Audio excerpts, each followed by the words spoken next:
We got news yesterday that Victor Wembanyama, the most often mispronounced name in modern sports. Anybody else who suffers more? No, I'm just saying, is there anybody else out there that suffers more from mispronunciations than Victor Wembanyama? Tyrod Taylor would argue himself, as he told us on Hard Knocks. Mm-hmm. I think probably people glance or gloss over Joel Embiid. Probably gets instead of Joel. Yeah, Joel, get off the babysitter. Yeah, something like that. Luca probably catches his fair share. Yeah, we all know he lives upstairs. I'm just saying, there's there's probably a handful. I'm just saying, Wembanyama, who has the number 4 highest selling jersey in the NBA, catapulting the Spurs into the 9th best selling merch program in the association. Wemby's going to be playing, he's going to be doing the skills thing. He's going to be doing the rising stars, but I would prefer to see him on Sunday. I still say he's an all-star by performance alone. Point a minute. Not impossible. No, it's not a done deal yet. And I think that given the minutes restrictions and things that he's been dealing with, even if he is announced an all-star, he might suit up, play a couple minutes and sit down. But it would be a worthy thing to be given, knowing that what everybody has been saying about what he is. Before Kendrick Perkins talked about Victor yesterday, and we're going to have some sound from him about the future of the Spurs. But currently, as they play the Orlando Magic, they're coming up against the last year's Rookie of the Year in Paolo Banchero, who came in singularly prepared to be an NBA player. He averaged 20 points, 6.9 rebounds, 3.7 assists in 72 games as a rookie. He won the Rookie Award. Wemby's numbers are better. Should get it again, but it'll be a nice matchup because they played the same kind of game, though Wemby's got him by about 5 inches. I mean, I'm so tired of the Rookie of the Year discourse. That's all we got, RJ. That's all we got. No. I'm not tired of going to bat. Let me be very clear. I'm tired of the dumb narrative against Wemby. Or really, it's not even a dumb narrative against Wemby. It's a dumb narrative for Chet. And we talked about this last week. People are making me hate Chet, and I don't want to. Like, that's so unfair. But you're saying all this stuff to where I have no choice in this matter but to, go to bat for our dude. And when you're saying stupid stuff, that's where we're at here. I want you to listen to Kendrick Perkins as we get closer and closer to the trade deadline. And, of course, the teams that are in desperation are going to be making themselves very apparent. Lakers certainly bubbling up to the top, and we've seen some other moves float around. This is Kendrick Perkins talking about the future of the Spurs because of Wemby. Like you're hearing the rumors that a lot of players want to go play with Victor Wembanyama. So, like, he's going to attract guys that want to go and say, you know what, let me get there to San Antonio. I don't know how true the rumors are about, Trae Young, possibly going to San Antonio or getting back to DeJounte Murray. But guys want to play with Victor, and they should. He's the guy that he's that when they get there, it's going to be a different story. And I'm not trying to disrespect the guys around them, but they're just not that damn good. Kendrick Perkins yesterday, and really the end of the sentence was really the true meaning of that bite. Yes, how much? What should our allegiance be here? Because, what do you mean? Well, I mean, how? Options? I feel like there's only one option. Right. So when and if Keldon or Devin get dealt. Okay, we got a week. A little bit, yeah. And I don't think much. Maybe something happens now. I think the likelihood will be in the off season. I think that but still, if I was a week till where that can is officially kicked. We're not going to be upset, are we? Look, right now, somebody says, "Rob, I want to buy a Spurs jersey," and a lot of people do. Hear me out. They're sold out of Wemby. Should I buy a Keldon jersey? Should I buy a Devin jersey? Well, what a great question. There's that Waffle House index during hurricanes. You can tell how things are doing by which Waffle Houses are open. Mhm. Well, maybe we should have a jersey watch. Like, how are Keldon and Devin's jerseys doing? Are That's they what I'm available? saying. Are they making new ones? Well, I mean, that's if you open a gift, your son's got you dad, we got your Spurs jersey. And you're like, oh, I'm not really a jersey guy, but you got it for me, right? And it was a Keldon Johnson jersey. How many times are you wearing this? I'm wearing it as much as I can early. Because when you hear guys like Kendrick Perkins, these are league guys. You don't talk about guys that have been in the same club. They might not know each other, but they're in the same club. Sure. And he had no compunction at all. I think None. he's like, these guys suck. I think he went about it. It was funny because of who he is and how he delivers things. But I think what he said was really fair and respectful. I mean, and who is out there? Who are the Keldon stands? Like who? And I don't say that in a rude way, but who is saying like no and change it up? It doesn't have to be Keldon. Pick whoever you want. Like who is saying that this person is absolutely a part of the future that Wemby is taking us to? Well, it's nobody. Funny. Well, we used to say, it was last year. It was everybody to the right of Keldon and Devin. That was the future. Changed. And then you go, well, everybody to the right, Devin, and then everybody just to the right of Wemby, and everybody is expendable. And I think with every passing game, we're realizing that the guys that we thought were going to be something aren't. And if that's the case, if we continue to see these uneven, uninspired performances because the talent just isn't there, maybe the guy that we're entrusting to make the deal that we're looking for ain't the right guy taking the calls. If the Brian Wright is the guy that is responsible for surrounding or having a team prepared for Wemby that is full of guys that aren't that good, according to Kendrick Perkins and many others, is he the right guy to be in charge of taking the phone calls to make the deal to improve the team? Let me craft you a little hypothetical. Okay, sit back. I'm, cooking something up real quick. Superman running the other way. Okay. We find out in this hypothetical in the summer that the Spurs turned down a trade for DeJounte. I won't even go as far as trade. Mm-hmm. Are you mad? Well, if there has been no other further movement, and DeJounte might not be the best example because why? There's a history it's there. It's a fine example. Well, so what? I mean, he's a I'm player. not sure he's the guy that I wanted initially. If I find out that the deals were passed up on for maybe like a bird in the hand is better than one, they're just waiting on a better deal, then I'm going to be a little upset. Let's stick with your guy. A deal for Kyle Kuzma was passed up because it didn't fit the timeline of what they're doing. And they still have their eye towards what they're building and blah, blah, blah, blah, blah.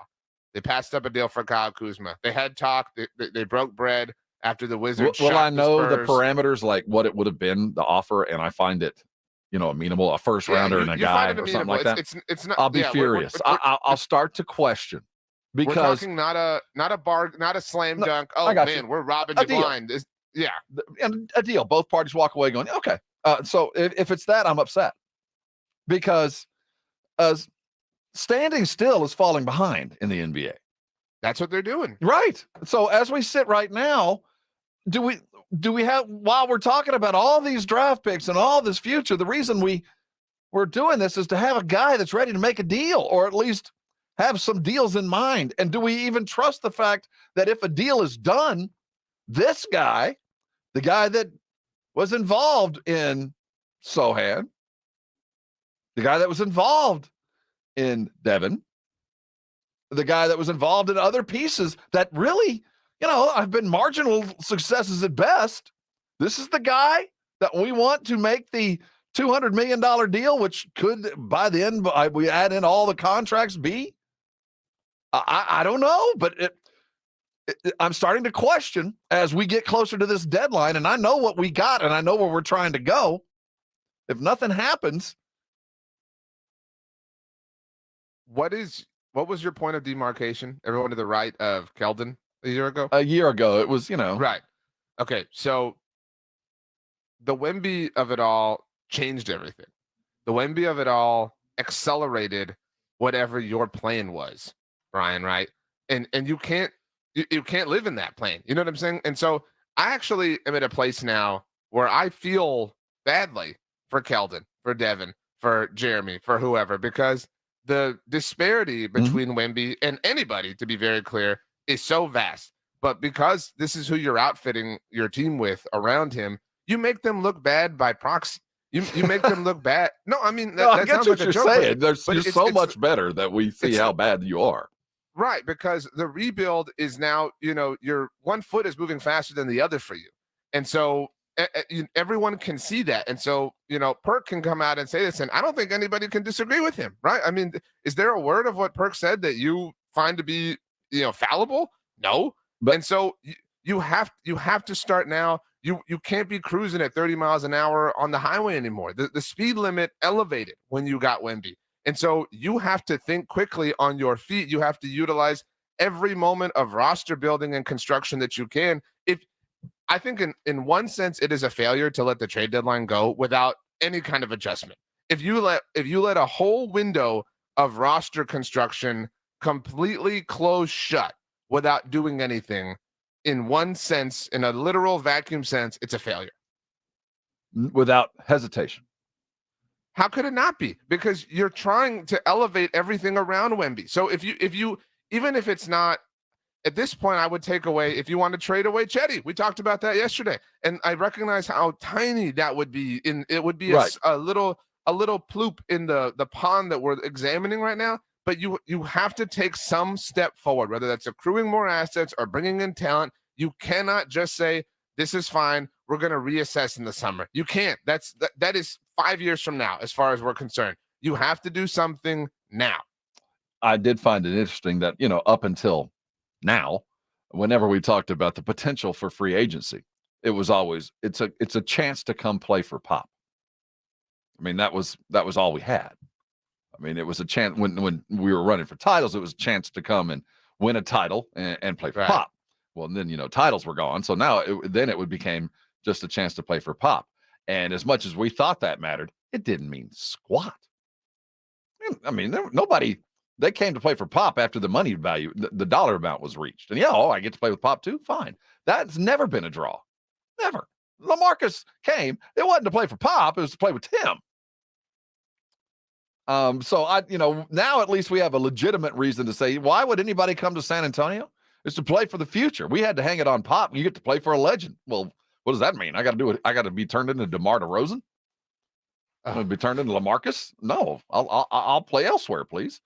So I think that at least as a Spurs fan, when I hear Perkins go here or tell me that he sees around the league, guys will consider coming to San Antonio if dollar values are equal or the circumstance is equal to come and play for a superstar who at least by Pop's design early has shown off the fact that he's a willing giver as far as a superstar.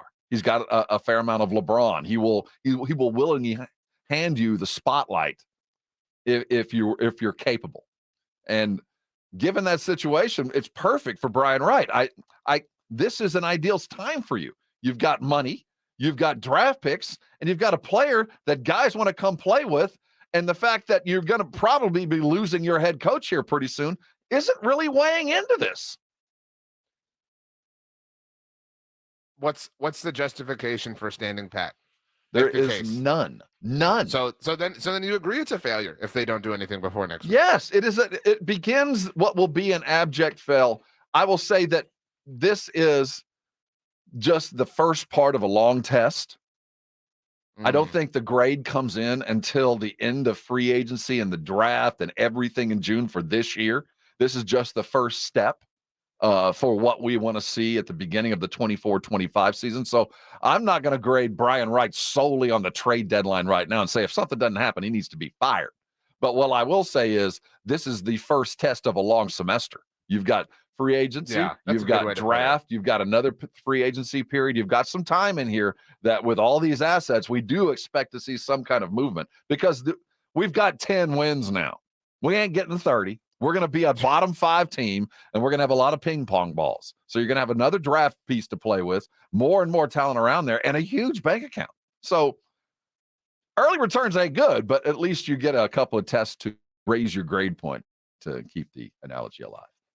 I'm being dragged towards agreeing with this, but I mean, I guess I can. But I agree with this is a strike. To be very clear, the count's 0-1 if you let this go without doing anything. And yeah, you still have pitches to work with in that sense, but you have to find you. We can't just keep buying you time, man. We cannot just keep buying you time and keep accepting. Oh yeah, at some point they're going to want to come and play with Wemby. At some point, once Pop is done. At some point. The comment from Hidden Meadow Niner on the chat says, "But when you have a whole bunch of role players, who's going to trade for them? Whose fault is it that they only have role players? I mean, like that. Like you're at the craft show trying to sell your stuff, and it's like you're the one who made it. You know what I mean? Like you want to sell things. Like get better product. You know what I mean? Like you got to work. You got to get creative at this point in time. Like you cannot just expect that doing the same thing that you've been doing since the titles were coming in left and right is going to work out, because it's not. Like we have enough evidence to know that at this point in time. You are charged with being the dynasty that has to refine their way. It is not an easy thing to do, but you were given a gift in Wemby, and now you have to utilize it. I will say, in defense of Wright, and there's not a lot of things I find defensible for him, is at least we're not sitting around straddled with some really awful contract. Sure. Now, what I say that in defense because the expectation is if we're going to make any kind of deals coming up to this, one of the things you have to accept is you're going to bring in some dead wood. You're going to bring in a log or two. So I wouldn't be surprised if there is a deal made for Chetty or for McDermott or for some other role player. And you're right. But those are the kind of deals that get done right now. Superstars with bad contracts and role players get moved at the trade deadline. The role players helping teams that think they're close, and those that have decided it ain't happening this year are dumping dead wood and dead contracts. So, don't be surprised to see some kind of log show up and we think that's the answer. No, it's just an expiring contract, one that could be used as a further piece. So I will give him some credit as the deal does come up. We don't have any albatrosses hanging around our neck. Even our role player guys, the money they're getting ain't awful. They're movable deals, even like Keldon. Devin, those are movable deals. Yes. But it's not a deal that you're stuck with that nobody will take. The bar is so low, Rob. I mean, so low. Throw any kind of chum in these waters and we will throw you a party. We will get a pizza party up in here if you do literally anything. I mean, like you said it, you've got 10 wins. You got to give us something to hang our hat on, something to feel moderately good about. It can be anything. Again, we're just asking for a pulse of an indication that sunnier days are ahead. We talk silver and black every day at 7:00, and is that not reality? Well, I mean, it is. The bar is that low. I mean, it is. But right now, they lost to the Wizards. They blew a huge lead to the Wizards. The bar is on the ground. The Magic are they're not a template per se, but they have been pretty diligent in putting together a young team and finding different pieces and parts. And, the crown jewel was getting Paolo Banchero last year.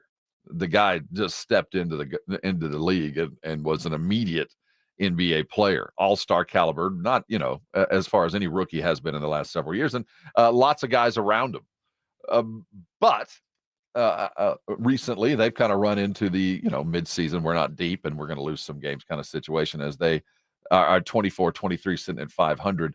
The Spurs coming in with just the 10 wins, and now as we had hoped to see a 4-win homestand, that doesn't look like that's going to happen unless some kind of miracle occurs. Another Minnesota game arrives, and to get there they're going to have to get something tonight. The first things first kind of approach to this is win the basketball game tonight, doing things that you do well. And we saw that for 3 3/4 quarters the other night.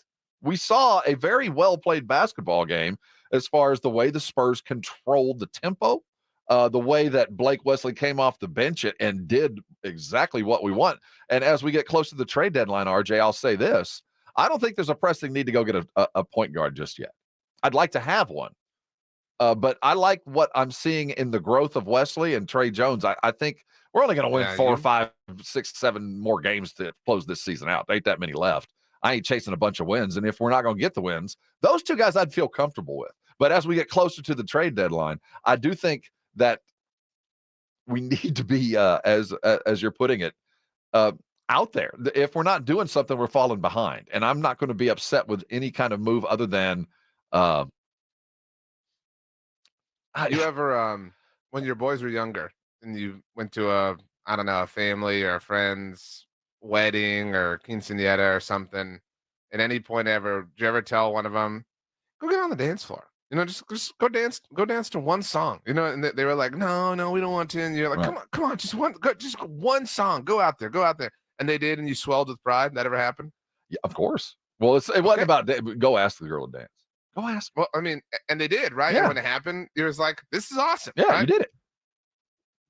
One song. Right. And it doesn't have to be a long-term love affair, man. It just needs to be, show me you can do it. I don't need you to this.